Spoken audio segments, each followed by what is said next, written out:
शाहिद कपूर जब शुरुआत में इंडस्ट्री में आए थे तब उनके साथ में सबसे बड़ी समस्या ये थी कि वो एक्टर तो काफी अच्छे थे, लेकिन वो क्यूट इतने ज्यादा लगते थे कि लोग उनको सीरियसली ले ही नहीं पाते थे। इवन उनके रोल्स में उस प्रकार की मैच्योरिटी भी नहीं आ पाती थी जो अपनी एक्टिंग से लाने में सक्षम थे।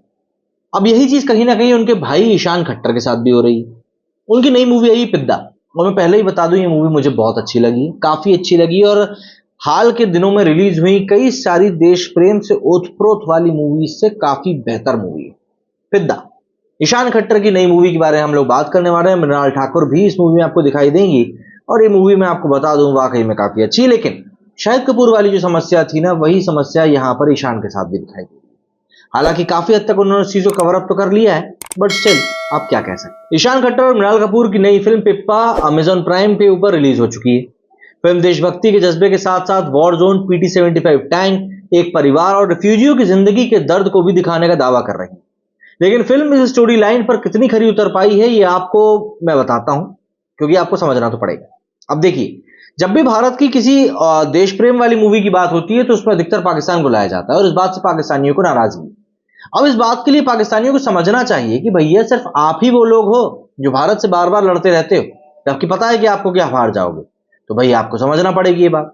खैर, बात करें इस मूवी की कहानी की तो ईस्ट पाकिस्तान से कैसे बांग्लादेश बना, कैसे बंटवारे के बाद बांग्लादेशियों पर जुल्म किए गए और कैसे उन्हें अपनी जान बचाने के लिए शरण लेने भारत आना पड़ा, और भारत ने कैसे एक दूसरे देश की आजादी के लिए अपने सैनिकों को तैनात किया। भारत ना सिर्फ अपना बल्कि अपने पड़ोसी देशों का भी कितना ख्याल रखता है, ये सब इस फिल्म में दिखाया गया है।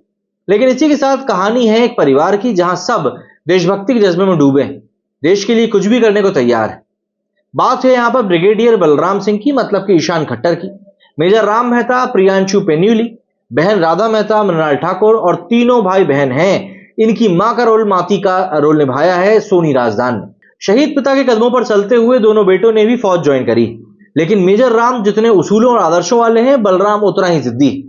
देश को समर्पित होने का जज्बा तो दोनों रखते हैं, लेकिन किसी निर्देश या अथॉरिटी को मानने से इनकार करते हैं। दोनों भाइयों के बीच दूरी का मसला भी यही। वही बहन एक खुफिया एजेंसी से जुड़ी हुई है जो कि बाहर हो रही गतिविधियों पर नजर रखती है और जरूरी संदेशों को डिकोड भी करती है। अब यहां पर फौजी परिवार के जज्बे की अगर बात करें तो परिवार में रिश्तों की उधेड़-बुन के साथ एक और महत्वपूर्ण कहानी है, और वो है PT-75 टैंक की, जो भारत का पहला ऐसा टैंक था जो पानी में भी ऐसे तैरता था जैसे कि घी का डिब्बा, यानी कि पंजाबी भाषा में कहा जाने वाला शब्द पिप्पा। इस जंग को लीड करने का जिम्मा कैप्टन बलराम सिंह मेहता को मिला, जो कि भारत की 45 कैवलरी रेजिमेंट का हिस्सा था। उनके सीनियर्स के जंग के दौरान शहीद हो जाने पर कैप्टन बलराम ने इस जंग का नेतृत्व किया और बांग्लादेश को आजादी दिलाई। इसी के साथ उनके खुद के पारिवारिक बिगड़े रिश्ते भी सुलझ गए। फिल्म कैसी है अगर इसकी बात करें तो पिप्पा बिना किसी ड्रामेबाजी के अपनी कहानी कहती है, उसका दर्द दिखाती है जो इस जंग में अपनी जान की आहुति दे चुके हैं। भारत के जज्बे को दिखाती है जो सिर्फ चुप नहीं बैठता, दुश्मन के जवाब देना भी बखूबी जानता है, लेकिन अपने तरीके से। फ्रंट पर ना भेजे जाने से फौजी को जो दर्द होता है उस दर्द को आप महसूस यहां पर कर सकें। यहां कोई लव स्टोरी नहीं है, लेकिन थोड़ी सी अटखेलियां जरूर है। हर बार जब जंग का सवाल उठाए जाते हैं तो फिल्म के जरिए मेकर्स ने बताया है कि कई बार लड़ने का विकल्प नहीं होता, हमें फ्रंट पर जाना जरूरी हो जाता है। गैर जिम्मेदारी से पूरी जंग का जिम्मा उठाने वाले ईशान खट्टर का काम अच्छा है। पर्सनल और सरहद दो मोर्चों पर लड़ते ईशान आपको कहीं निराश नहीं करेंगे। मृणाल भी अपने रोल में पूरी तरह से मजी हुई नजर आई। बाकी सभी एक्टर्स भी अपने रोल में पूरी तरह सधे हुए नजर आए। ऐसी फिल्म देखते हुए आपको जिस लाउड ड्रामे की उम्मीद नहीं होती है, जिस फिल्म उसी पर पूरी तरह से खरी उतरती हुई दिखाई दी। इतना मैं यहां पर जरूर कह सकता हूं कि वीकेंड के दौरान आपको एक अच्छी फिल्म देखने का मौका जरूर मिला है।